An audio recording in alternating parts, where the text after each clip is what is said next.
It is an exhibition filled with movement in some of the writing that I've read about the exhibition.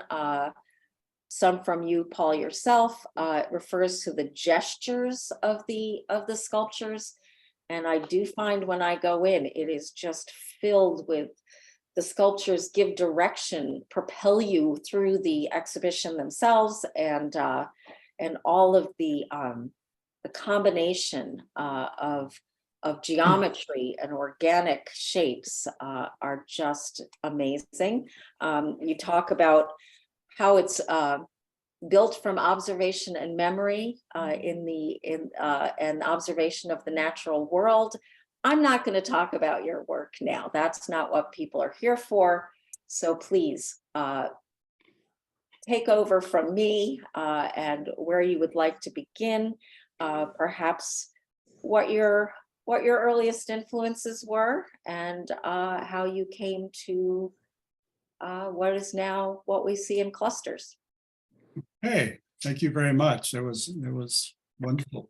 I'm so happy to be here and to participate. In this exhibition. It means a lot to me. It was so great to see the work up. I've had it in my studio, and in my studio, this is too busy to kind of. I try to organize it, but I don't see things very well because there's too many distractions. So seeing it at the gallery made a big difference. It allowed me to really organize it in a way that I could move through it easily. And I started to see connections that I really hadn't seen in my studio. So it was really wonderful to set it up. I had help from a number of people, and it really made a big difference. In terms of where I started, it's kind of a long story, and I won't go into it too deeply, but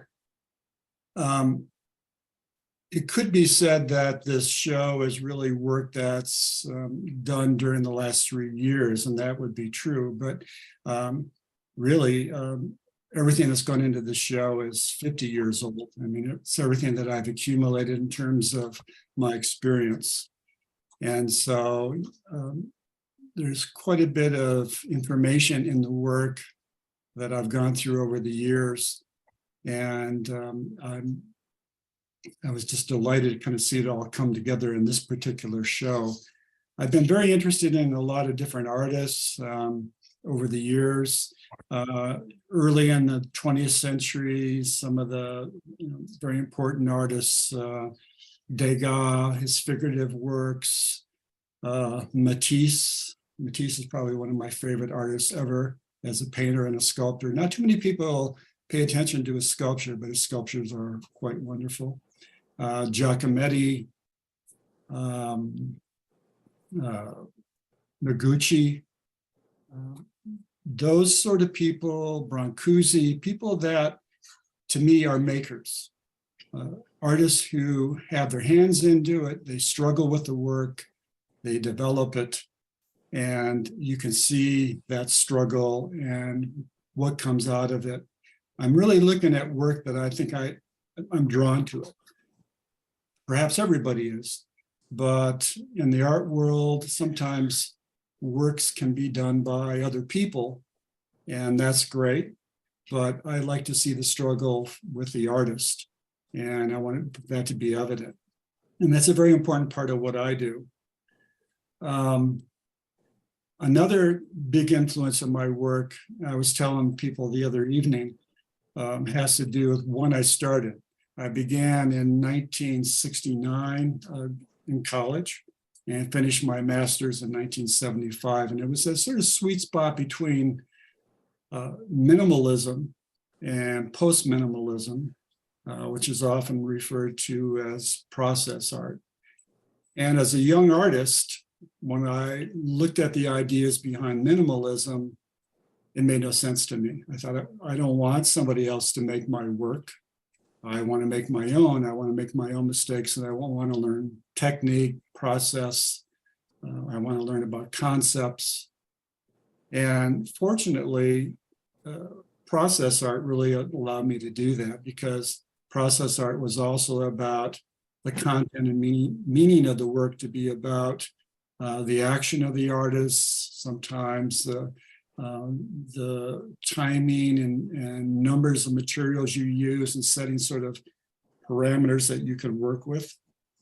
And for me, that was great. Everybody I worked with were able to kind of join in on that, and we had very vital conversations and activities in the studios, and so it was a great place for me to start. I heard a question. Well, I just wanted to say, yes, when I look at your work, I know I'm not looking at a silhouette. I'm looking at art that your hands are in, that, as you're saying, what you're describing as part of your process. And one of the things that I also found interesting in the writing about your work is the word improvisation. I mean, at once they seem so engineered and yet improvised at the same time. And I know that you have said that, one thing leads to another. And as the work develops under your hands, that's how you reach the goal of each piece. Would you like to take the little journey around the gallery now, so that those who have tuned in can get a good look? And before I do that, though, I'd like to Sure. respond to what you're saying. That's true for me, is very much important to me, because as I developed as a young artist and started to develop my ideas a little bit more in depth, I began to understand what minimalism was about. And I began to see it in a different way, because I was almost sort of then reacting against, I was getting tired of too much freedom, too much sort of subjective work. And I know I wanted a different sort of boundary. So I began to look at the artists in minimalism and sort of understand finally what they were doing, and how they were sort of consolidating their work into much more accessible types of pieces for other groups of people. And it made sense to me. So now I'm kind of in that zone, so to speak, where I'm doing both. There are days that I want to be improvisational, intuitive. I want a mess. I want to stir it all up and try to figure out what I'm doing. And there are other days that I think I should get rid of that mess and try to modify it by ideas and be a little bit more clear about what I'm doing. So it's always kind of a push-pull between what I learned during that period. And I've always felt comfortable in that. And I found that it really sustained me all these years. It's just habits you gain in one thing and you respond to something else. So yes, it continues now. All right. Well, we could do a little, let's do a little bit of that video. It'd be great. okay, let me pull that up.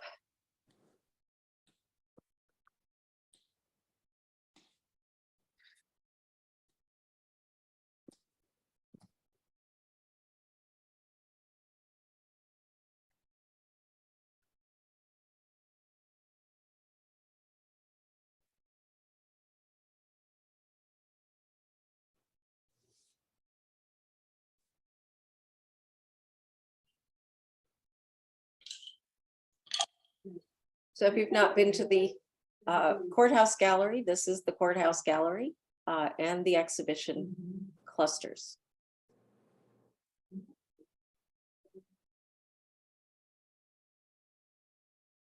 This was just, photographed or videoed right after the final tweaking of the installation, and everything was in its place. And it kind of gives you a good overview of the work, I believe. Beautifully installed. Thank you. Thank you.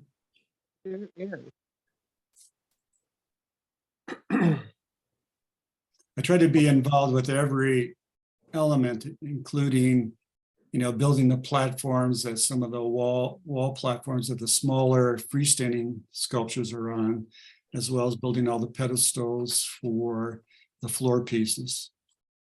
So everything was built by me. Yes, everything is artist driven here. In part because I wanted to have that sort of set up in my studio so I could see pieces not all cluttered together.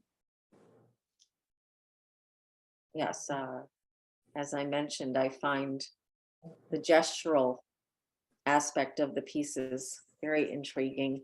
Mhm. And we've had some visitor comments.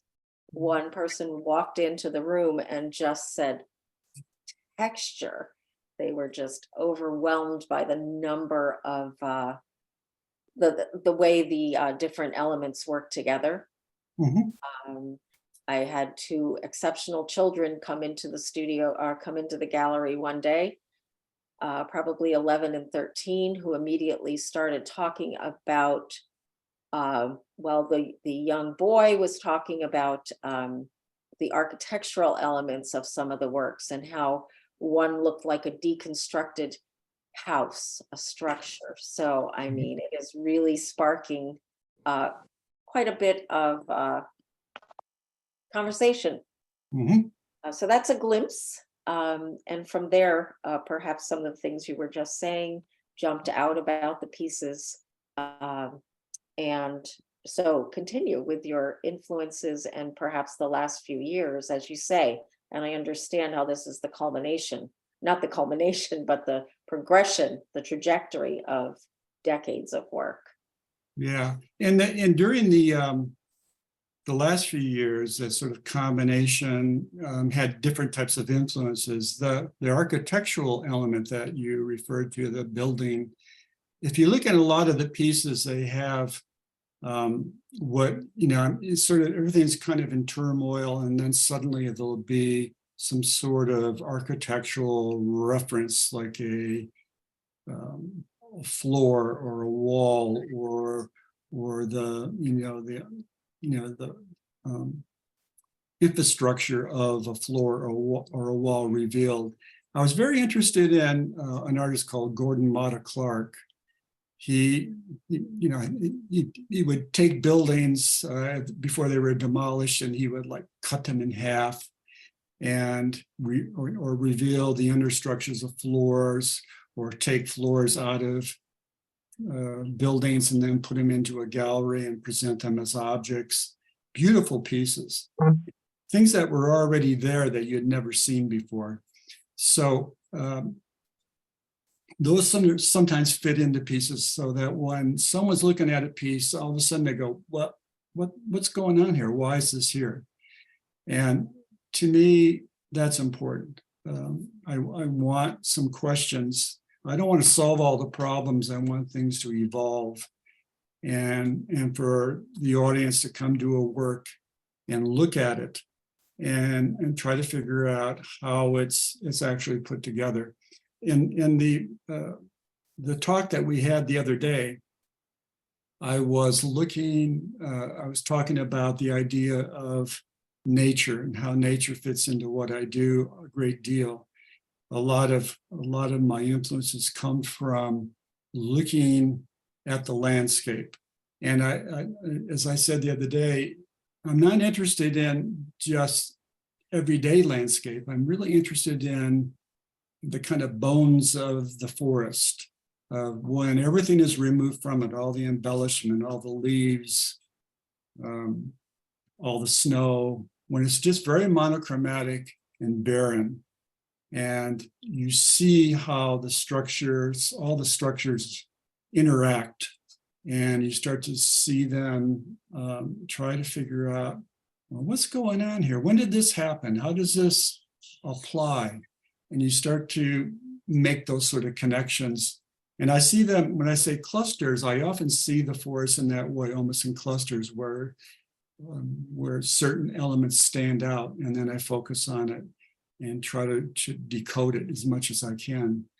And that's very important in most of my work. I'm always trying to figure out these structures and how they evolve, the timelines, and with how things happen with one another, how they push and pull and interact. I try to get that to happen in my pieces as much as I can. I think that's seen for me, at any rate, in the vine-like thick aluminum wire you have said it is in the pieces where there are the organic shapes, some of which you've painted white, but those undulating wire pieces to me are, I definitely see the connection to that natural world laid bare, especially during the winter, as you say. Yeah, And it's crisp and it's open. I call some of those pieces fresh air. And actually, it's kind of a reference to you had this labyrinth, almost this infrastructure that is made of aluminum, but it's sort of disguised. You don't really see it as aluminum, but it has miniature threads in it, almost like veins and arteries that are sometimes exposed. And aluminum conducts almost like blood vessels. You know, I mean, you heat aluminum up on one side and suddenly it just conducts through the whole piece. But the pieces that are inside of it are roots. They're, you know, dug up and brought up above ground, and I try to blend them in a way, but not hide them. And that's why I call it fresh air, because I think for the first time, all that organism, you know, it can breathe. And earlier we were talking about one of your early works. Would you like to speak about that? I could pull up a fresh air piece since you've just described that. The blackboard piece. Okay. Which is not in the exhibition. No, let me pull that up.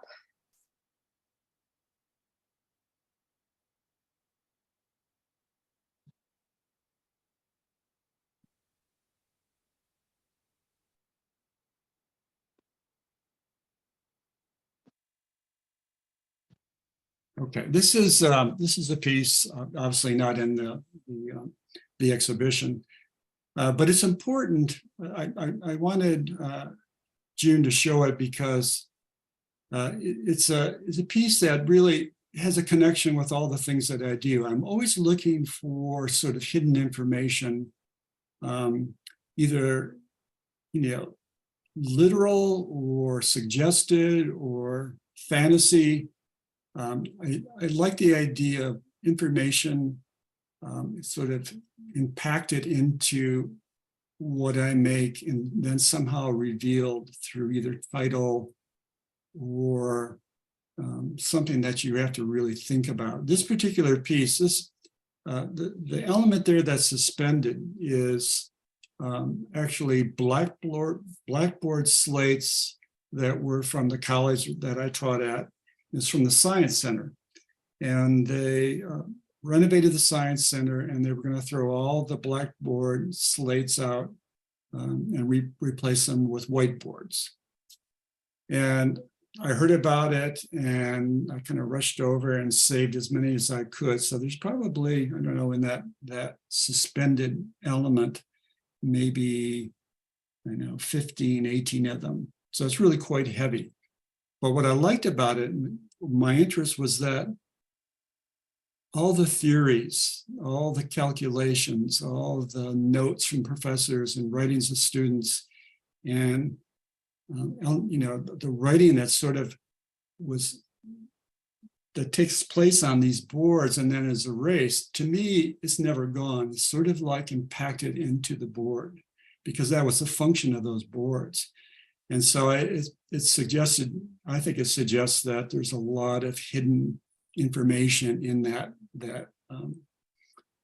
kind of monolithic structure. And I then took those and suspended those boards in a way that floated them and made them seem that they didn't have any weight at all in this steel structure that I built like a timepiece. And that happens a lot in the work that I do, where I'm always looking for growth. and cycles. If you look at any of my pieces, I'm trying to think one I can point out for you. Let me get a title here for you, and I'll give it to June. Okay. Bear with me. Let's go to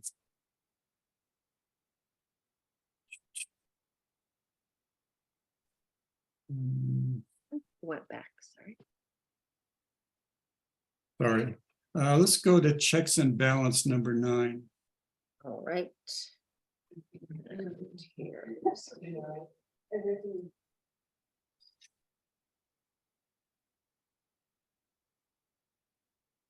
Yeah, that was it.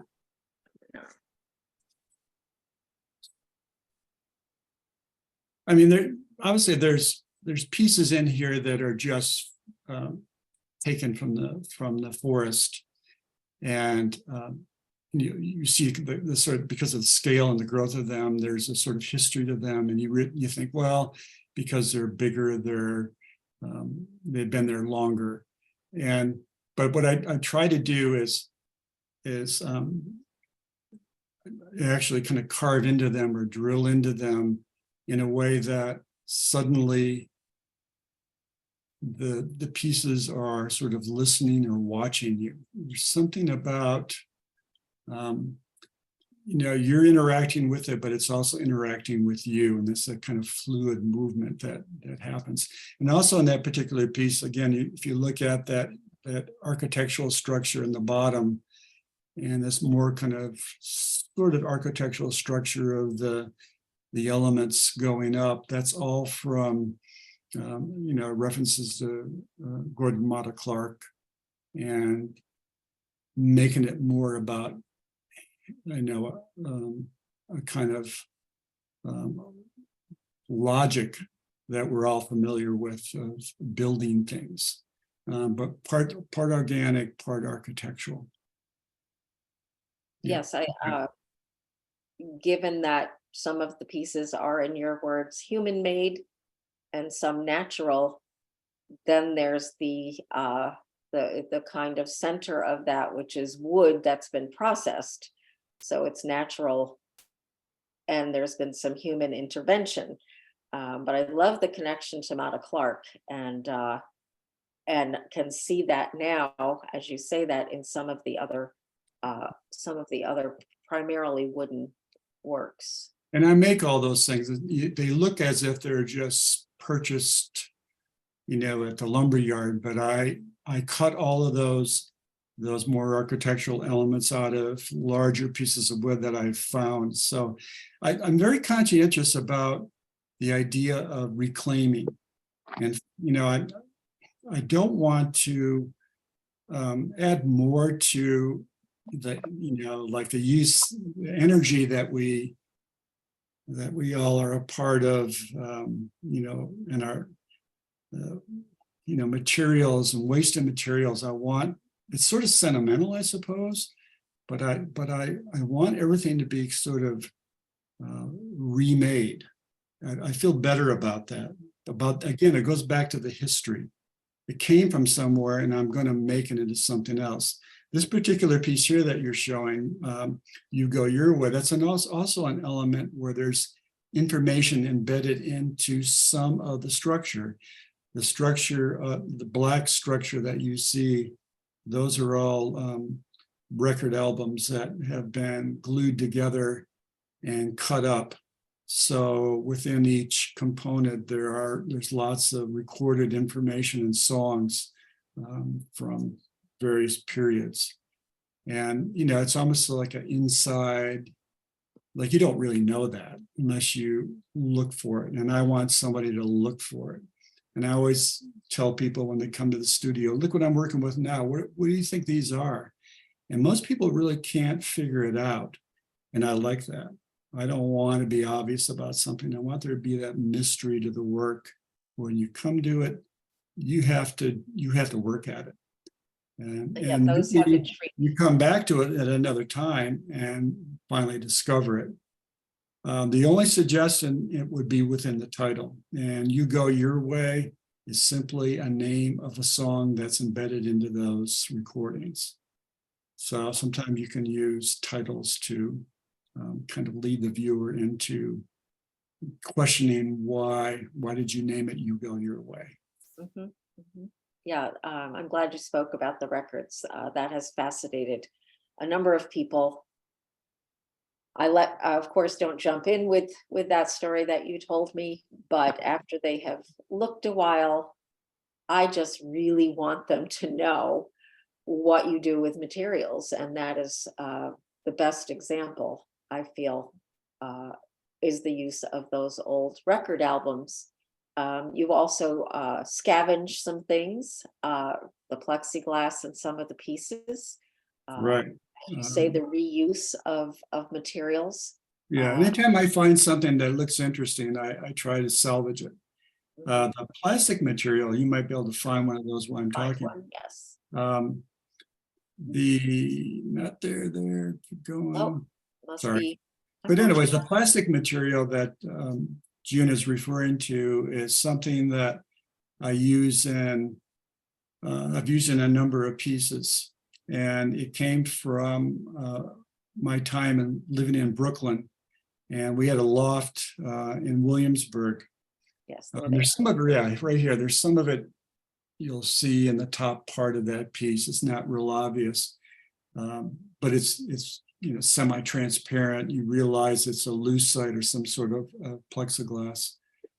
And I came across a dumpster outside of a bank, the Williamsburg Saving Bank, that threw away all of this sort of inch and a half thick plexiglass that they were using to shield the customers from the tellers as a way of kind of protecting the tellers. I don't know if it was that rough of a neighborhood, but it was kind of a visual barrier that was to separate people.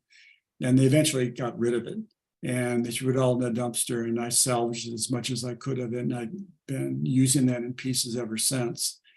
But it's usually I just slip it in, Yes, very Yeah. much so. Does anyone have any questions as we've kind of flown by some of the pieces and focused on just a few? Also, these legs on this piece, it happens in a couple other pieces, are legs that were from, I keep going back to the place where I taught because they threw a lot of things out. And one of the things that they threw out was these chairs from the painting department. And students, use those to sit on and work and make their paintings and projects. And some of them had remnants of paint on them. And I thought, I could use those somehow, perhaps. So I cut them all off and brought them to the studio, and eventually they kind of made their way into pieces. And I like the idea of making art out of that because art was made on them. So the idea of making art out of them seemed to be an important connection, at least to me. Maybe that might not make a lot of sense to anybody else, but things like that have to happen for me to kind of work out ideas. I always think the artist's intentions, even if they are so personal, do come through in the whole of a finished piece. And of course, people have likened this to, as you have with the larger piece, oops, meant to go back, a landing module, something that's Right, set. right. And I had mentioned and again, I'll go back to the other evening.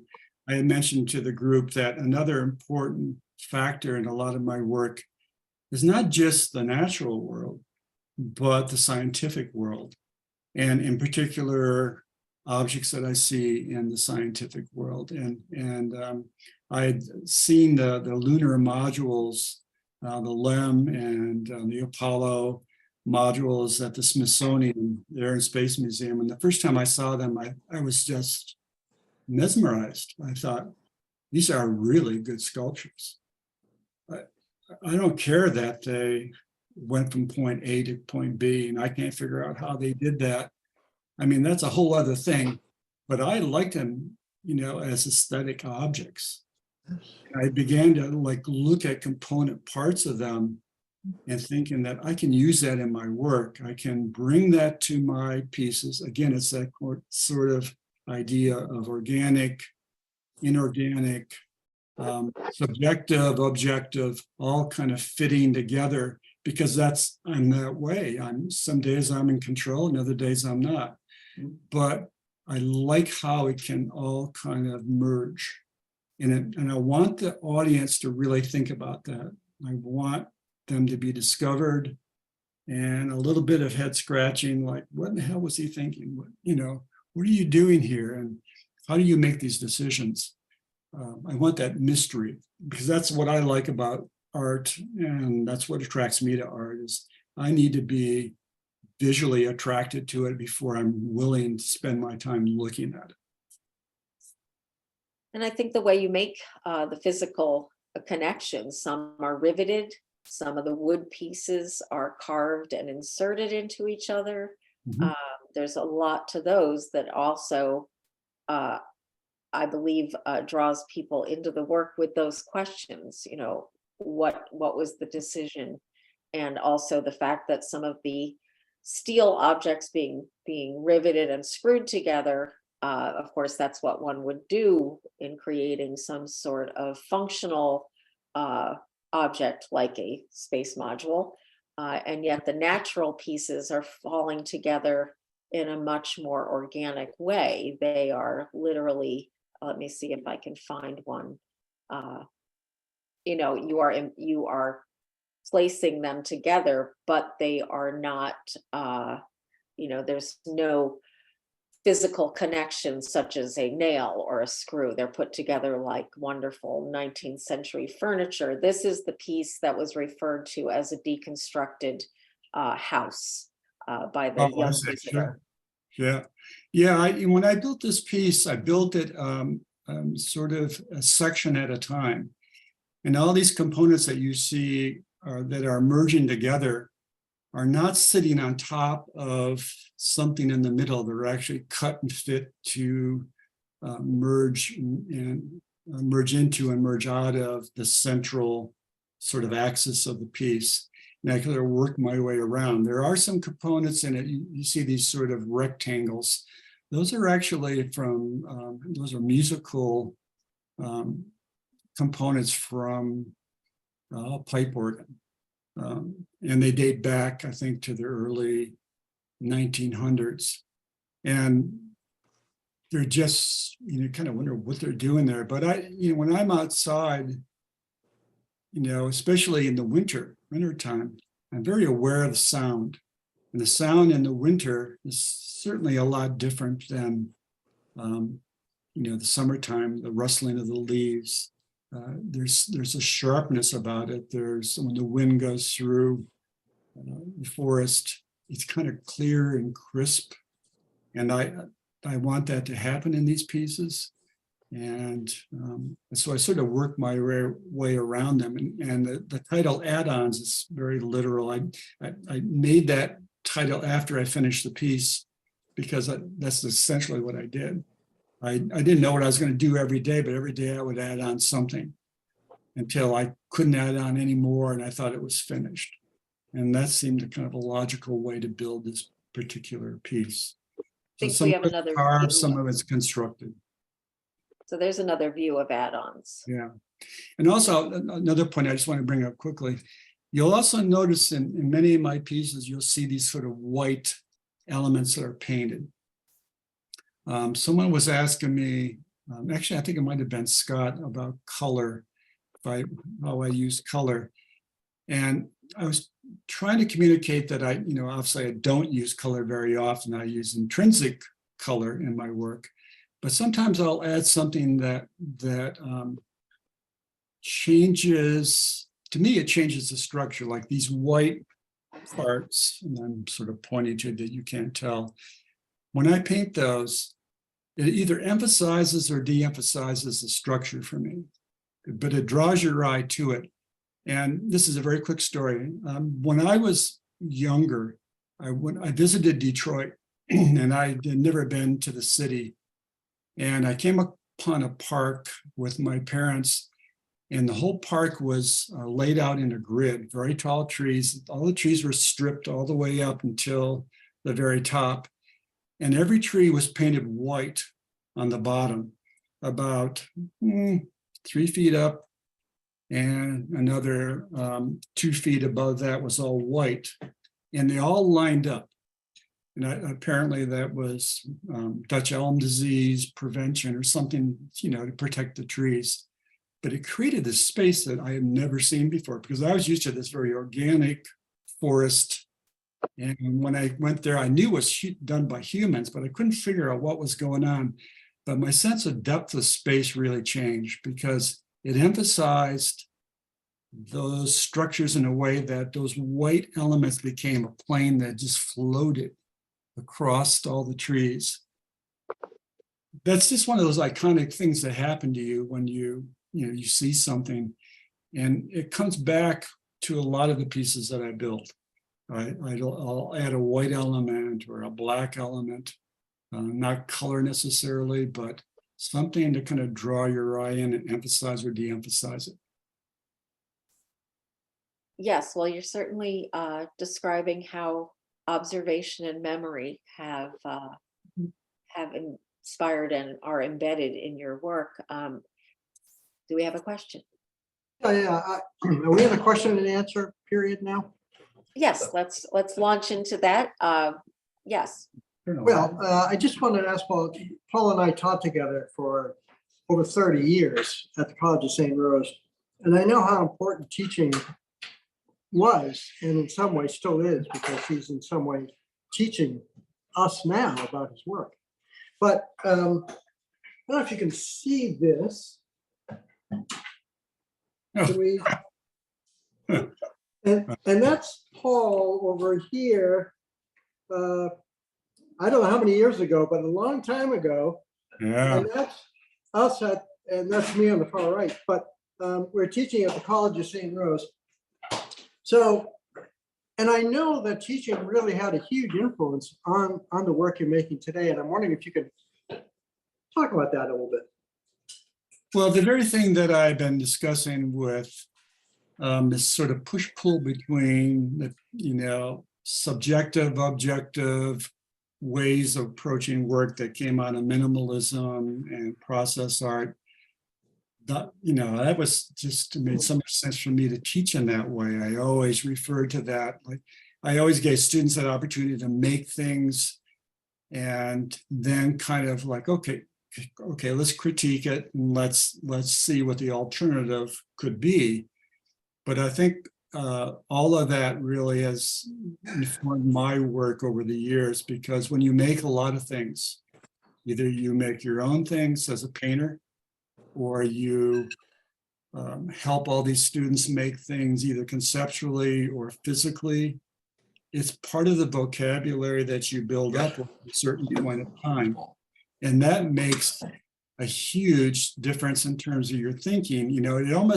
It reinforces your thinking. And then it almost somehow becomes habit and logical, that's what you should be doing. And so a lot of things that I taught, I do in my own work.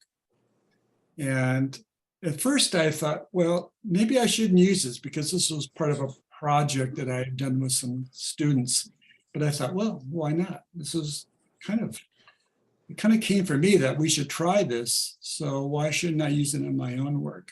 So there are some pieces, especially now, like in those floater pieces where you have bent wood and carved wood that are a little bit more monochromatic and organic. Those are all things that I had taught students how to do. In fact, there are even some parts of those that I did as demonstrations in classes that I kept because I liked them. And I thought, well, why can't I use them sometime? And now I'm using them, and I feel confident in using them. It's the one that they're called floaters. Yeah, let me find those beautiful pieces. Right there. Yeah, that's a floater. So those bent elements are all parts that I actually use for demonstrations and classes to students. And I'm content using them. For a while, I didn't, because I thought maybe that's didn't make sense, but now it makes sense to me. I'm willing to do anything to make pieces. I really am. I don't discount anything. But that to answer your question, Scott, it's that accumulation of knowledge that you get working with students and making things makes a very big difference. One other thing that besides that, I worked with a sculptor through my graduate years and 2 years after in a very large commission casting bronzes. And we made a lot of bronzes. I mean, we made the sculpture that was the sculptor that I worked with, his sculpture weighed 6 tons hollow. And we made the whole thing. We cast everything, we installed it. I mean, you do these sort of things and it so affects the way that you work and your thinking and how you progress. And, it's very valuable. Does that answer? Are there any other questions or comments? This has been so enlightening and love hearing the influences. Well, thank you all for attending this evening. As mentioned earlier, the exhibition is here through August 12th. So if you haven't seen the work in person, I highly recommend it. And when you walk into the gallery, it is just filled with the energy of all of the things you've heard discussed tonight. So I hope to see you here. Yeah. Thank you all for coming. And I'm sorry. thank everybody for coming. And thank you, June, for moderating and putting this together for us. Well, thank great. you. And I hope we will. Did you have a question, Laura? You're just waving. I just think this talk was fantastic. And Paul, thank you so much for doing this. I think it's great. And June for doing this. I know, Zoom is, it's kind of a hit or miss thing these days because people got zoomed out during the pandemic. But I think it's fantastic to have this recorded talk for people to see, because I know from experience that people they actually do go back and watch these things. So it's a great archive for the arts project. And that is so true. Yeah, and there was actually just a comment about June. You talked about the personal things that an artist puts in that maybe nobody knows about. I thought that was just really insightful because it's just you don't necessarily need to know these things about some of your work, Paul. Right. But that is what actually makes things work. And it's Yeah. that little alchemy magic or whatever that happens in art making. And I just thought that was a great comment and observation. Sometimes, although it's really hard to define, especially with abstract work, Right.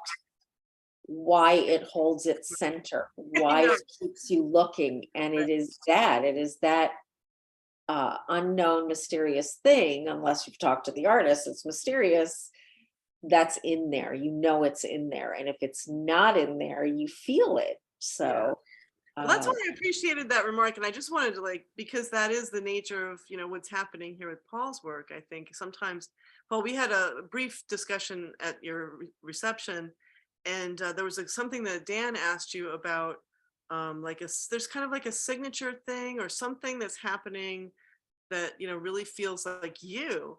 And it wasn't directly related, but somewhere in that conversation, you talked about the forest influencing you and what you're always looking at that. And that's, you're absorbing what's happening out there. And I had this, as I told you at the opening, we talked about that, and I knew you have that thinking about the structure of the forest and what's going, there's some influence going on there. But it was oh yeah, when an artist really focuses on their interest, there's the thread carries in those pieces. And that's why when you walk in that exhibition that you have up now, it's you're walking into this world that kind of makes a lot of sense to me, that they're all connected by this thread of your interest. and that's you. Like it's you. It's just you. I don't know. I don't know if that makes any sense. It does make sense. I appreciate that. I go in the studio and I often going, well, what's going to happen today?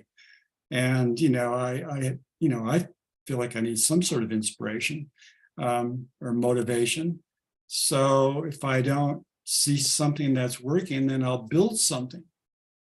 And once I make something, most of the things in my pieces are made by me. I don't, they're not all found. If they are found, sometimes they're manipulated, but I usually make all the components. And so I make all those things and then I put them aside. And then I get a whole pile of things that I've made. And then I go, oh, well, this could go together. It's just this kind of, one of the artists that really has influenced me a lot is Calder, Alexander Calder.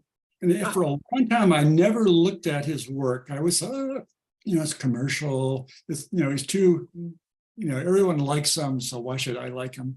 But when I saw his show at the National Gallery many years ago, I was blown away because there's just so much about that of like finding things, putting them together, being inventive about it, thinking about how they work like a puzzle.